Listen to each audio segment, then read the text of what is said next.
Hey, it's Keisha. Welcome and welcome back. If you've been here before, then you know that I make a lot of videos related to crafting your own keys of wisdom to open yourself to more of the things that you want. And today we're going to talk about healing. So this story starts with a little something I did last week. I sent a few of my favorite people a text telling them that, a couple weeks back I'd finally gotten a scale. And the first night that I weighed myself, it was a Thursday, it said 246. The next week, the next Thursday, I weighed myself 241. Nothing had changed. I was just living my life, doing everything the way that I normally do, and off came 5 pounds with no effort, seemingly, right? And because I was so excited, because I was just so overjoyed, I then proceeded to spend the next week eating junk food, which meant that the next Thursday when I got on the scale, it said 250. So at that point, I was like, look, I've had enough with the back and forth and the up and down. I've been doing that for years, hence all the books on health and learning. And I've, covered a few bases and I know a few things. And quite frankly, I'm just over it. I just want to see a steady forward motion progress, right? So I took myself in hand and I'm like, look, what are you going to do? You got to do something. And I was like, you know what? I'm going to juice fast. And so that Friday, February 1st, was the first day of my juice fast, and I made my juice, and it was later that evening that I started to drink it. And I made 3 bottles of a juice with celery, parsley, apple, burdock root, and ginger. Oh, and 2 limes. When I started drinking it Friday night, oh my God, it was so delicious. Like, oh my God, it was so good that I had the first glass and had some more, and that finished the first bottle. And then about a half hour later, I was like, oh my God, that's so good. I'm going to have some more. So I went and opened the second bottle and ended up drinking all of that. Normally that's about it for me because I don't drink that much juice in a day. But man, this was so good. Oh my God, it was so good. So yes, I drank the 3rd bottle. That was Friday night and I went to bed. Saturday morning, woke up excited to take on the day. I don't really have a plan for what my day and the weekend was going to be, but I knew it was going to start with yoga and meditation, and we're going to see from there. So I had a fantastic yoga practice and was like, you know what? It's sunny outside. I haven't really been outside all week. I'm going to go for a walk. From the time I made the decision after my yoga practice to put my shoes on, I was shivering so bad that I was like, I don't think I should go outside. I think I should just take my shoes off and lie down on the sofa and get a blanket and just, take a nap and see what's going to happen. I don't think I even made it that far because it all started. And so I spent the next 2 days in bed, completely wiped out. Everything hurt and was just miserable. Such is known as a healing crisis. And we'll come to that in just a moment. And so today is Monday, and I was sharing with some of my people that, man, I'd had a rough weekend, but I happened to have gotten on the scale, and today I'm 238. And they were like, oh, tell me your secret. Talk to me. Tell me what you're doing. And I'm like, did you miss the part where I said I had a rough weekend? Like, this was not cake. It was because I ate cake that this all got started, actually. But yeah, this was not some fun little, jaunt or something, I took a little something and there the weight was gone. No, this was a process. And but there is still value in me sharing with you the things that contributed to my now on Monday afternoon feeling absolutely fantastic and looking forward to the rest of my fast. So I thought I'd share with you some introductory and basic ideas about health, juicing, elimination, fasting, if your interest is in improved health and weight loss. First, I'd say, regardless of where you're starting, it's great that you're here. So if your goal is to lose weight, noble. If your goal is to have a healthier lifestyle, noble.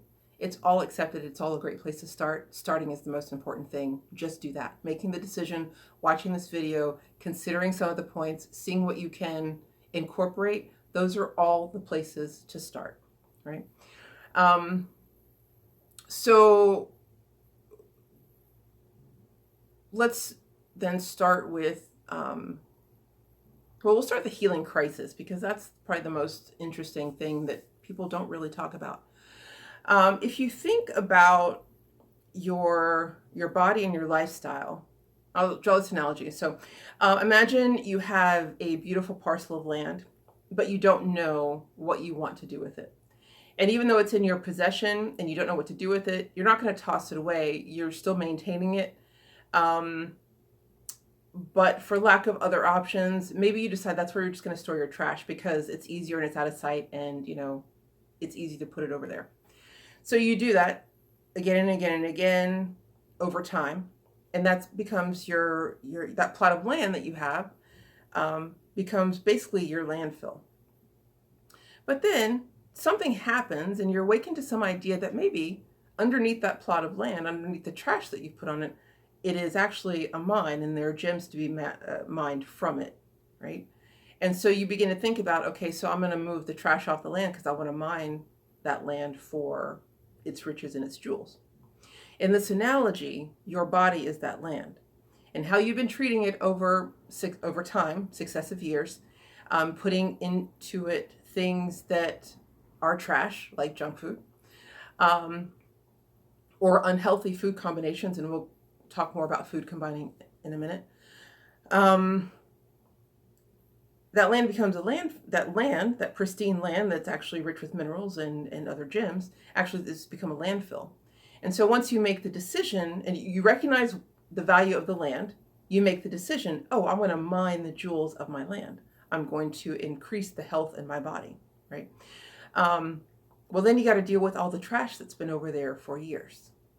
And so begins this process of you walking over to the land, gathering up a bit of trash, and carting it away and disposing of it properly. That's kind of like what the healing process is like. Once you've made the decision to get healthy, there will be certain things that you do, practices that you engage in that help remove some of the debris and detritus that you've collected over time. But if you think about, like, if you've done yard work or you've taken out trash, like a huge trash haul removal kind of thing, you know that when you put in a solid day's work like that, your muscles are probably going to hurt the next day. And that's kind of what a healing crisis is.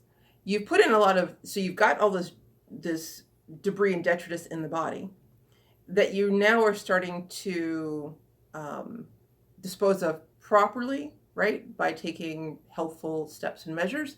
You're eating better, you're drinking juices, or whatever the thing is that you're doing. And you feel good for one, having made the decision, and two, for following through with it, and three, you're starting to see some result. Like, you do start to feel better, but then all of a sudden you hit a wall and you get sick, and you're like, how is that possible? Well, that is the poisons and the toxic nature, like releasing from the body. So it's not uncommon, again, another analogy, if you are cleaning up a house, if you're cleaning up a room, and you have to sweep, you're going to kick up a bunch of dust into the air in the effort of cleaning up the room. It's kind of that necessary evil. There's really not a way to clean the floors effectively, without sweeping first, mopping, and then sweeping again, right? So there's this concept that poisons get you twice. Once when they go in, and you might not notice it because poisons, quote unquote, like sugar and alcohol and drugs, even prescribed, those have to be metabolized through the liver. So those, there'll be residues left in your liver that will stay there. Those things come in, we don't necessarily notice them right away. We might notice we have a headache, or we're a little lethargic, or maybe we have a bad attitude or something like that, but we don't attribute that to food, right? We don't attribute that to the food that we ate, right? But then when we start to clean up our bodies, the poisons are getting us the second time when they're leaving the system. And so you will go for periods of health, healing crisis, health, healing crisis, right? So that's just one of those things. I should have known better to expect that. Like I said, I never drink that much juice at once. Um, another like, you know, another like way that I just kind of missed the mark was underestimating the power of parsley juice. I have been juicing for a long time. I know the power of parsley. I don't tend to incorporate it because it's not something I think about. Um, but it is a master detergent and it will clean things up.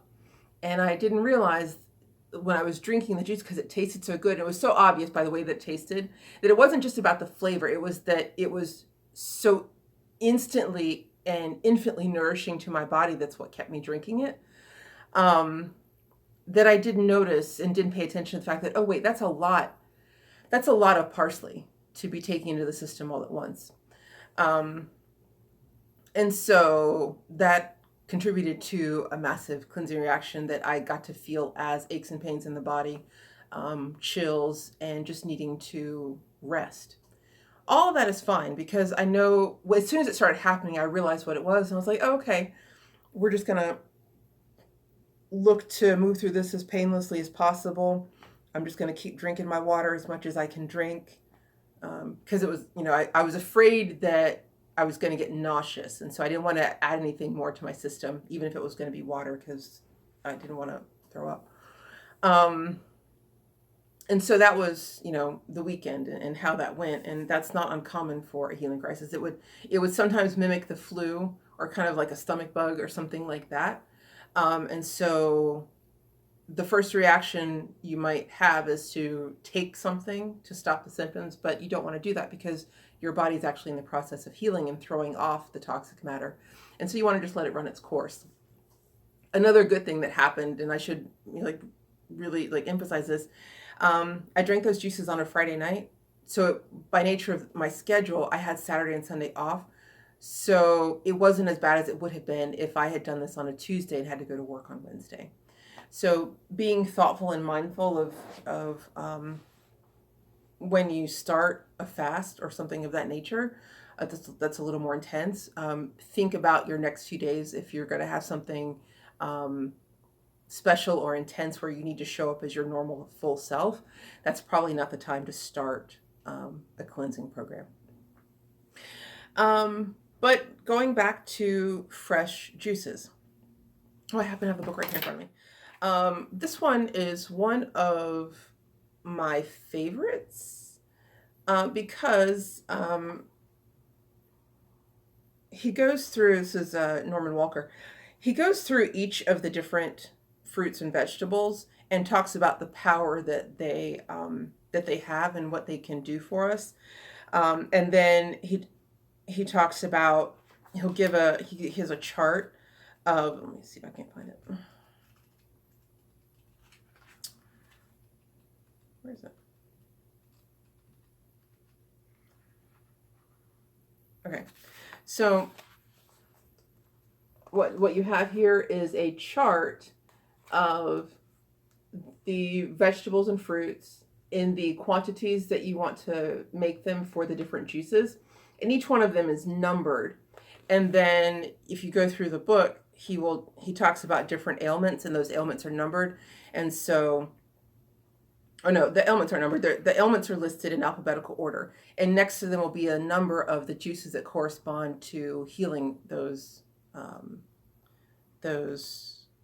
ailments.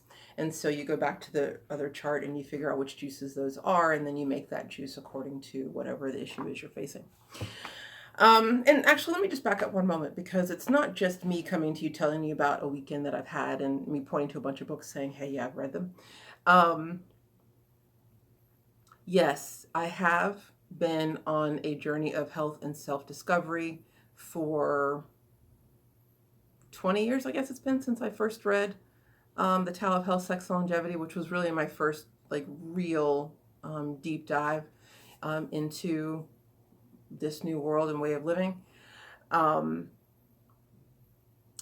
And as with all of the books, I read them and I do what it says, and I try to see what result is going to be, and figuring out through trial and error, I work out programs that are going to work for me. I have been back and forth in that book, like I said, for the last 20 years. In addition to that, I am also an ordained minister of healing. So I do come with some significant background. So I'm not just talking about these things. That said, I am not your healing specialist. I'm not your doctor. So if you have further medical questions, we could take this as a disclaimer and you can speak to a certified health professional as you like. That said, the power of juices using food as medicine is probably one of the oldest cures that we are aware of, because before there were medicines, there was food, and from food we got herbs, and we kind of developed ourselves from there. So if you are looking to improve your health and also lose weight, one of the best juices or the best combinations that I could possibly recommend are combinations of carrots, beets, and cucumber. When I first started juicing, I would juice them all together. It tastes kind of like a vegetable wine. And because it was new, it felt like it was an acquired taste. And so I drank it without reservation. Now that my palate's a little more developed and I have a better idea of what I like and don't like, I find that I like the two separated. I like my carrots and beets over here, either together or separately, and I like my cucumbers over here.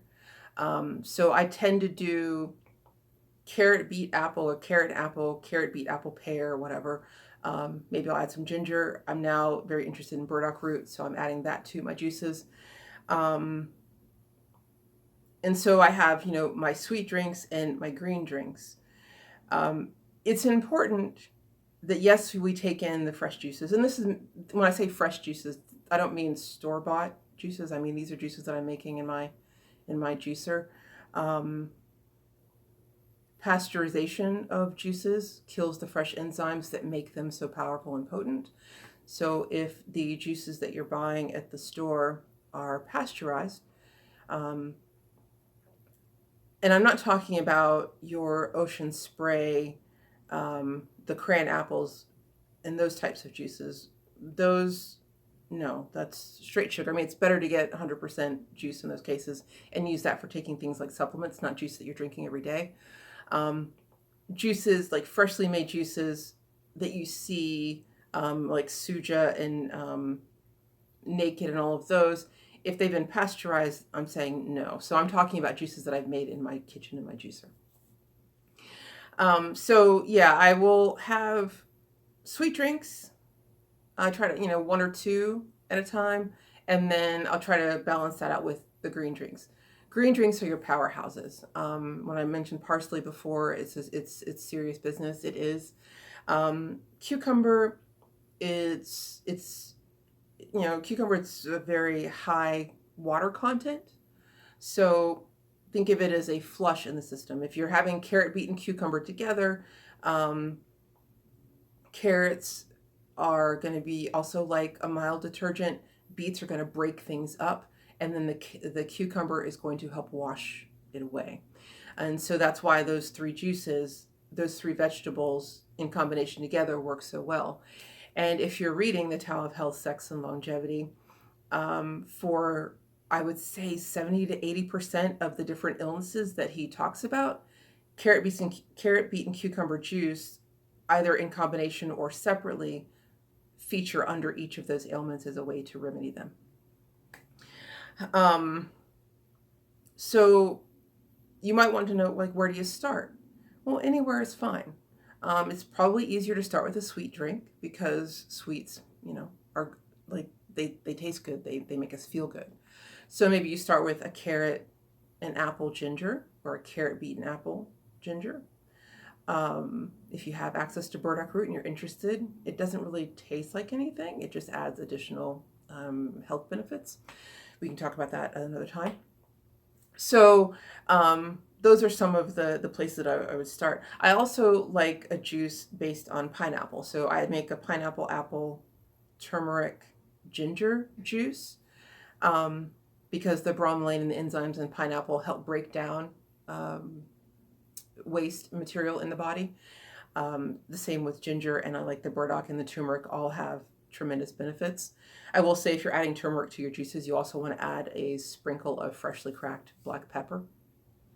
You need the black pepper to activate the potent enzyme in turmeric. And that's true of it, whether you're making turmeric as a juice or in foods or whatever.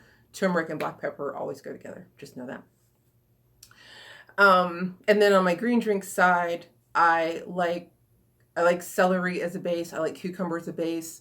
The addition of a little bit of parsley is great because it tastes nice and it adds flavor to it. If I'm going the savory route, I might add a carrot, might add tomato. I might add an apple just so that it's not too bitter. But any of those combinations, again, you can look them up online. I'll provide some links. There's the book. There are different combinations that you can try. And I encourage you just to experiment, because me telling you, there's no way I could tell you what you would like. I could just tell you things to start with that would make sense. And so the addition of 16 ounces of juice a day is a great place to start. That's basically two glasses, one glass in the morning, glass in the evening. Your red, and think about the colors, your red, your orange, your yellow drinks, those are going to be your daytime drinks. The green drinks most definitely are great for the evening hours. They provide you a quiet, sustained, calm energy. That's quite nice. The red, orange, yellow drinks are energizing and so great to have in the morning and early afternoon, because you're with the sun and you're doing that work at the same time. So that's where I kind of, the background that I wanted to give on juicing. So I did mention things that must go in must also come out. You can't talk about health and nutrition without also talking about elimination. Elimination, if you're having some health challenges, probably will mean constipation. And constipation looks like a few different things for different people. My question to you is this, and this is how you'll know if you're constipated. When you eat, do you have to go to the bathroom within 15 to 20 minutes after eating? If the answer is no, then that's an indication that there's some work to be done. If the answer is yes, then the next question is, does what you see relate to what you ate the meal 8 hours prior? If the answer to that is no, then that's an indication that you have some work to do. If your answer is yes, then you're good. But that's so rare. It's so rare an occurrence. I want that for everyone, but it's a little bit rare. One of the ways that I've developed to help you determine kind of where you are on that spectrum is what I call the Beet Test. Beets have the ability to turn our poop burgundy. And so it's an excellent way to judge where you are in that cycle. So my suggestion is to either eat a big plate or, a can of beets. And canned beets are fine. Fresh beets or beet juice in sufficient quantity. So you want to have, if it's going to be beet juice, you want to have about 16 ounces, enough that it's going to show up in your system as it comes out. If you're going to eat beets, you want to, boil a few. You probably want to have at least three or four medium to large size beets to get a feel for it. If you're going to have a can of beets, then a can to 2 cans would be plenty to give you that feedback. And you want to note the date and the time of when you ate the beets. And then for each time that you eat after that, make note of what you ate and when. And then make note of when you go to the bathroom and when you see the beet having made its mark. And based on when that shows up, you'll see how many meals you've had in the meantime. That will give you an idea of how far behind your system is. So, the way that works is as you start to chew and salivate, the enzymes that are produced in the mouth also cue the brain to, at the other end of the alimentary system, to start the peristaltic action, which is the wave motion. That's what I was doing down here. That starts the colon moving to evacuate the previously held matter. Ideally, your digestive time should be roughly 6 to 8 hours, depending on what you ate. And so, by noting when you eat the beets, noting how many times you've eaten in between, and when the beets show up out the back end, then you'd have an idea of how slow or swiftly your system is moving. As most of us are partaking of what is considered the standard American diet, also known as SAD, you are probably combining your meats, your carbohydrates, your proteins, your carbohydrates, and sugars. Or, well, no. You're probably combining your proteins and carbohydrates. The enzymes that are used that the body uses to break down proteins, like meat, are different than the alkaline. Those are acidic enzymes. They're different from the alkaline enzymes that are used to digest the carbohydrates. So you've all had basic chemistry. When you put an acid and a base together, they neutralize each other. And so what's happening is the food that you've eaten, if they're both constituents, if they're both constituents, proteins and carbohydrates, then you're getting a sludge that's moving through the system that your body recognizes as ick and begins to wrap it with a gentle layer of mucus so as to protect what is in that sludge from getting out into the rest of your system. So now you have an undigestible sludge wrapped in mucus trying to go through your colon. But most people's colons aren't like the beautiful round, shape. They're diverted, or they're smaller in some places and twisted in others. And so that matter can sometimes get stuck. And if there's mucus involved, and mucus, you've seen it, it's sticky.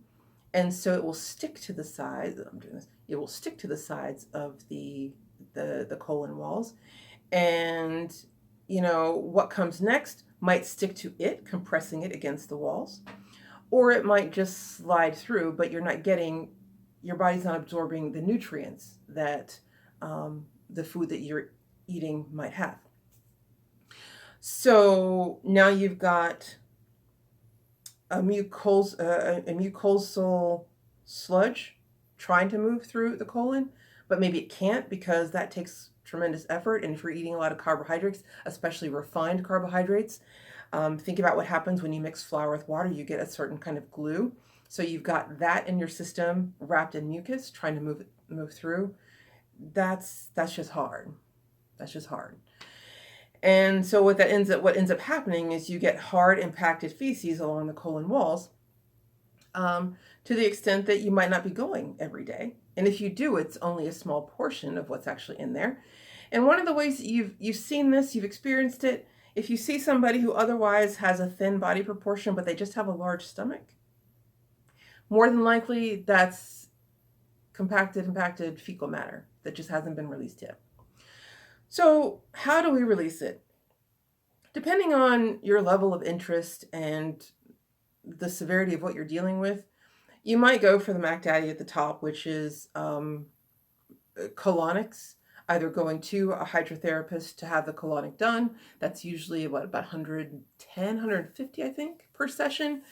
You need at least 3 sessions for it to take, for you to really start to see some result. Your colon hydrotherapist can give you more insight onto that. Another option is to get a board and do that at home. I don't remember the name of the company at the moment. I know that the name that people often use, Colima board, is actually trademarked by another company, but they didn't patent their board until 8 years after the original company that worked with Bernard Jensen. It's a long story. Anyway, I'll put links to the site in the description box. But basically, the Colima board is an idea that it's a board that lays down with an opening over the toilet, and you're laying down, so you're about like 3 to 4 feet right? You have a chair and the board's laying on that. You're laying on the board. There's a 5-gallon bucket and a siphon tube with a little a tip at the end. The tip can either be metal, stainless steel, or plastic.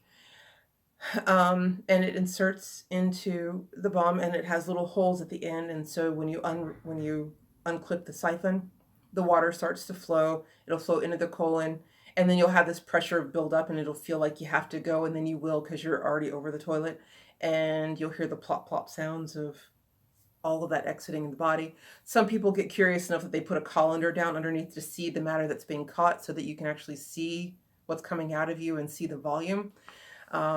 Like the first time you do it, it's kind of like, oh, wow, that's interesting. And like I said, it takes a few times. It's usually not until like the third, fourth, or fifth time that you start to see a tremendous volume. I think the first time I tried the board, I think I did the 5 days in a row. And it was like day 4, I was so wiped out. My body was cleaning up so hard. But day 5, 6, after I'd already finished my 5-day routine, I had never felt better in my life. So I do find, I do recommend it. Everybody has to decide for themselves if that's right for them.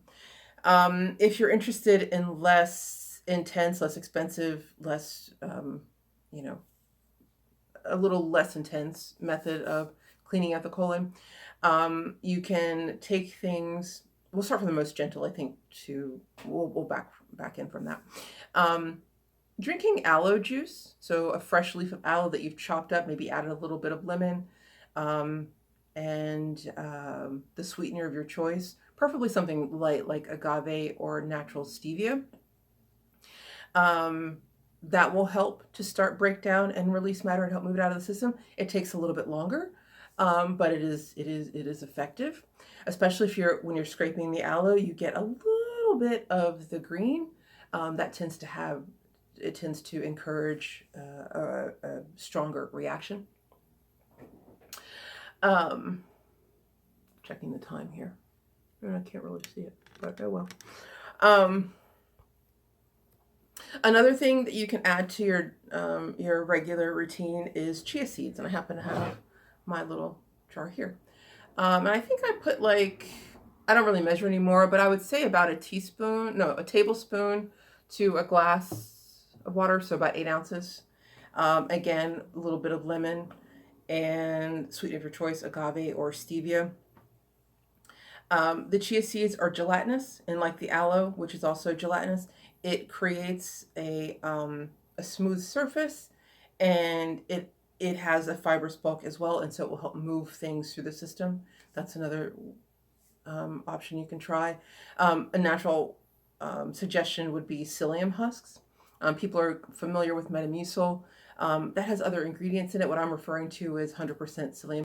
So probably start with a teaspoon. I'm going to stop here for just a moment.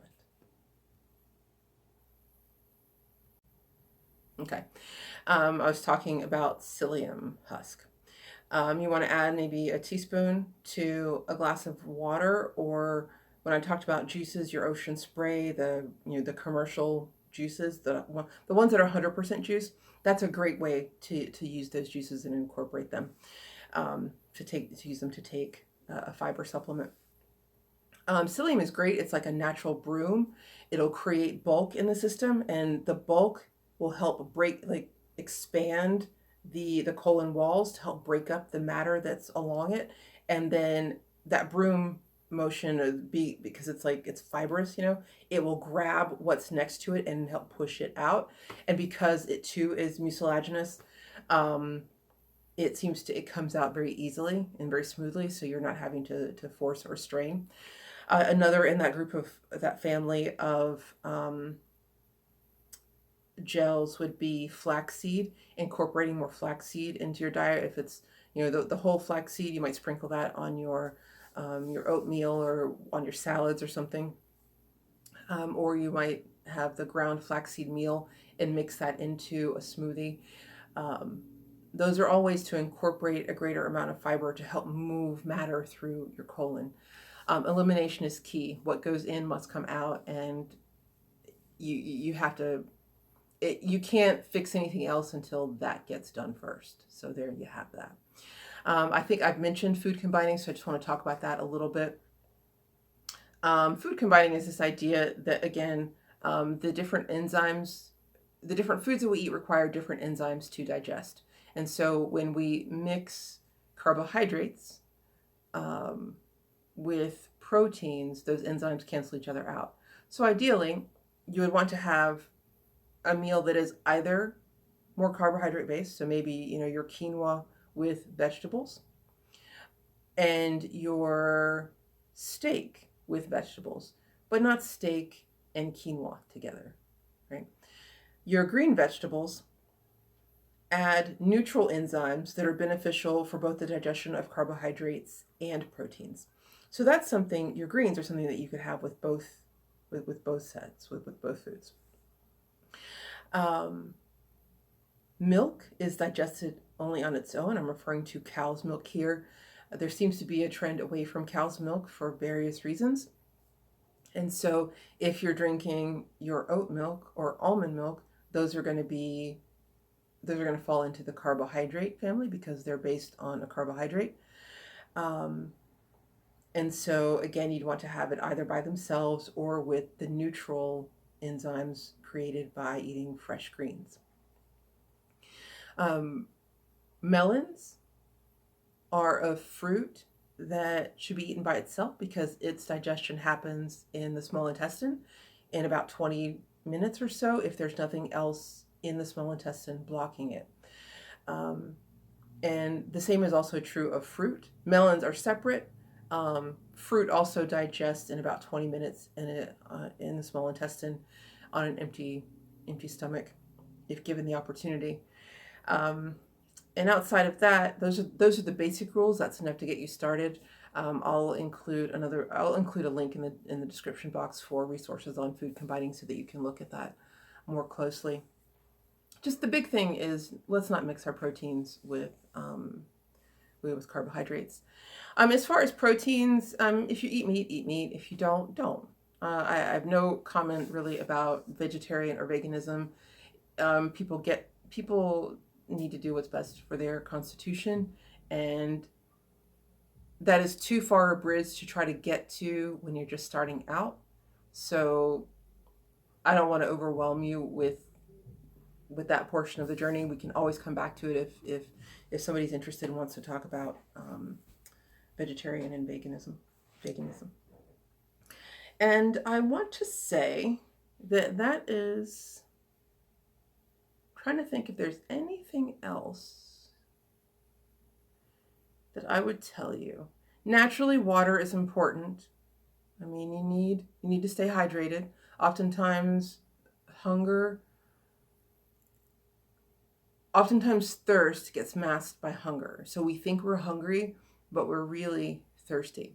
So if you're looking for weight loss, one of the things I recommend is before you go to the fridge, before you take something in, have a glass of water and give yourself a few minutes. Give the water a chance to come in and do its great work, and then assess, okay, am I really hungry? What am I hungry for? And maybe the answer to what I'm hungry for is not related to food. Or if you ask yourself, what do I need right now? If the answer isn't food, then you need to do that. But it takes stopping for a second to ask that question for you to gain enough distance to be able to absorb the answer. Taking a moment to get a glass of water will help with that. And I think for now on this particular topic, we've gone far enough. There's obviously much more room to explore. And one thing I will say is this. This isn't about, and you haven't heard me say anything related to restriction. And that's because I found that I have the greatest success and the most longevity with holding on to that success, not when I thought about what I couldn't have, but when I simply added more of the beneficial things to my system. So obviously junk food is a problem that I have. I keep coming back to it. It's a fucking drug. It's a drug.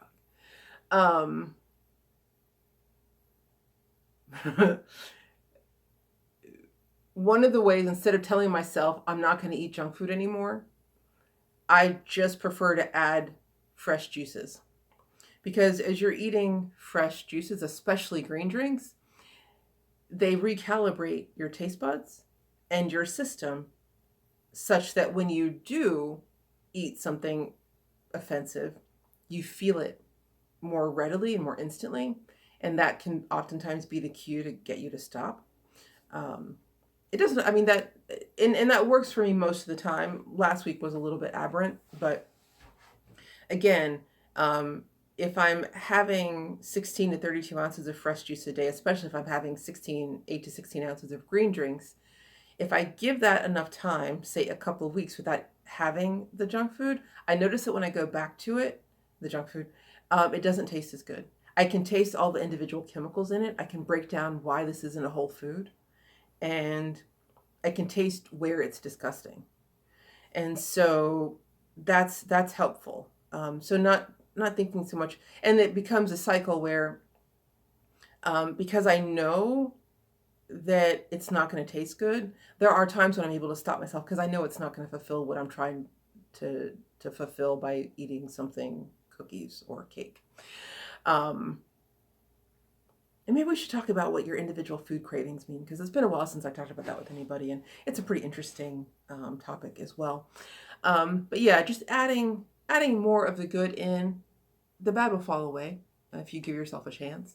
And that's really what all of this is about. So give yourself a chance. I'm on your side. Come back and see me in another video. I'll love you in the meantime. Bye.